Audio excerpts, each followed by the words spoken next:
Hello friends, जावा lecture series के अगले lecture में आपका स्वागत है। आज हम लोग डिस्कस करने वाले हैं जावा डेटाबेस कनेक्टिविटी कैसे की जाती है जावा में। जेडीबीसी को डिस्कस करने वाले हैं। हम देखेंगे कि किस तरीके से हम अपने फ्रंट एंड एप्लीकेशन को अपने डेटाबेस के साथ सेव करते हैं, कैसे फ्रंट एंड से डेटाबेस में डेटा को सेव किया जाता है और कैसे डेटाबेस से डेटा को रिट्रीव किया जाता है। तो आइए स्टार्ट करते हैं।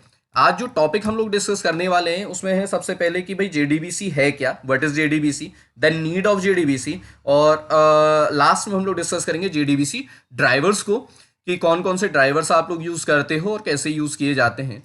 तो सबसे पहले स्टार्ट करते हैं, what is JDBC. JDBC Java database connectivity, JDBC को बोला जाता है Java D database, then C connectivity. It is a Java API to connect and execute the query with the database.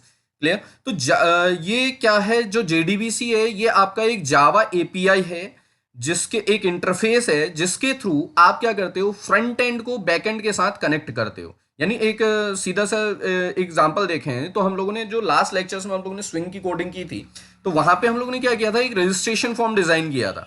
उस रजिस्ट्रेशन फॉर्म में हम data insert कर रहे थे, यूजर अपना डेटा डाल रहा था, और उसके बाद जब सेंड पे वो क्लिक करता है या सबमिट पे क्लिक करता है तो डेटा कहीं स्टोर नहीं हो रहा था अभी तक।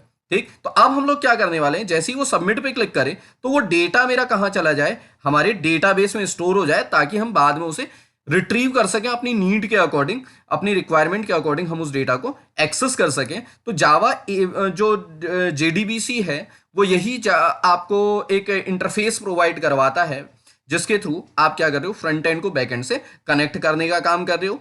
ये कुछ ड्राइवर्स को यूज करता है, अलग अलग ड्राइवर्स आप लोगों के पास होते हैं, जेडीबीसी ड्राइवर्स हैं, उन्हें भी हम लोग इस लेक्चर में डिस्कस करेंगे। तो आगे बढ़ते हैं।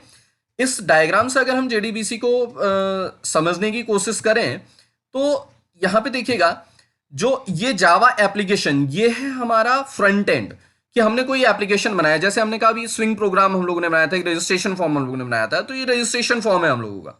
इस रजिस्ट्रेशन फॉर्म में हम जेडीबीसी एपीआई को एक्सेस करते हैं। जेडीबीसी एपीआई कैसे एक्सेस होगी, आपने एक स्टेटमेंट देना है, जावा डॉट एसक्यूएल पैकेज को आपने इंपोर्ट करवाना है। जैसे ही आप जावा डॉट एसक्यूएल पैकेज को इंपोर्ट करवाते हो तो आप अब क्या कर रहे हो, अपने इस जावा एप्लीकेशन में JDBC API, JDB Java database connectivity application programming interface को एक्सेस कर रहे हो। अब उसके बाद हम जेडीबीसी ड्राइवर्स के थ्रू डेटाबेस के साथ कनेक्शन स्टेबल करते हैं। ये जेडीबीसी ड्राइवर्स अलग अलग है आप लोगों के पास हैं, या आपकी नीड के अकॉर्डिंग डिसाइड होते हैं कि कब कौन सा ड्राइवर आप लोगों ने यूज करना है। लेक्चर आगे देखें कि नीड क्या है, जेडीबीसी की जरूरत हम लोगों को क्यों पड़ी। एक्चुअली क्या है, जेडीबीसी से पहले, जब आप लोगों के पास जेडीबीसी आया उससे पहले भी जावा में जावा जो एप्लीकेशन था वो डेटाबेस के साथ कनेक्टिविटी करता था, वहां पे भी कनेक्शन स्टेबल होता था। वहां पे जो कनेक्शन स्टेबल होता था वो होता था ओडीबीसी के थ्रू। क्लियर। तो जो ओडीबीसी ड्राइवर्स हैं ये किस में बने हुए हैं, ये बने हुए हैं सी लैंग्वेज में। और आप लोगों को भी मालूम है कि सी लैंग्वेज क्या है, आपकी फर्स्ट प्लेटफॉर्म डिपेंडेंट लैंग्वेज है, जबकि जावा आपकी प्लेटफॉर्म इंडिपेंडेंट लैंग्वेज है। दूसरा, सी जो है वो सिक्योर, कम सिक्योर है कंपेयर टू जावा। जावा आपकी सी से बहुत ज्यादा सिक्योर लैंग्वेज है, तो सिक्योरिटी फीचर्स भी यहाँ पे थे, जिसकी वजह से जो जावा ने क्या किया, अपना एक इंटरफेस डिजाइन किया, अपना ही एक एपीआई डिजाइन की, जिसे कि बोला गया जेडीबीसी, जावा डेटाबेस कनेक्टिविटी। तो जावा डेटाबेस कनेक्टिविटी के थ्रू यहां पे क्या करा जाता है, कनेक्टिविटी स्टेबल की जाती है। तो इस वजह से जेडीबीसी की हमें जरूरत पड़ी।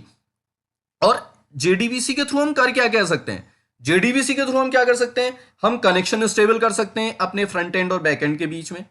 हम किसी डेटा को डेटाबेस में इंसर्ट कर सकते हैं, डेटाबेस से डेटा को रिट्रीव कर सकते हैं अपने फ्रंट एंड पे, अपने एप्लीकेशन पे। हम कोई जैसे कहें कि सर्च क्वेरी कोई चला सकते हैं, हम डेटा को डिलीट कर सकते हैं डेटाबेस से। ठीक है, इस जेडीबीसी के थ्रू, इस एपीआई के थ्रू। जेडीबीसी ड्राइवर्स की अगर हम लोग बात करें तो हम लोगों के पास चार ड्राइवर आप लोग होते हैं। पहला है जेडीबीसी ओडीबीसी ब्रिज ड्राइवर, दूसरा है नेटिव एपीआई ड्राइवर, तीसरा है नेटवर्क प्रोटोकॉल ड्राइवर, और उसके बाद आता है आपका थिन ड्राइवर। ये सारे के सारे जो ड्राइवर्स हैं, कैसे काम किया जाता है, इन पे क्या काम होता है, कब किस ड्राइवर को यूज करना है, ये हम लोग डिस्कस करेंगे नेक्स्ट लेक्चर पे। तो मिलते हैं अगले लेक्चर पे। अगर आप लोगों को लेक्चर पसंद आया तो इस चैनल को सब्सक्राइब कीजिएगा, लेक्चर को लाइक कीजिएगा और अपने दोस्तों के साथ शेयर कीजिएगा। बाय।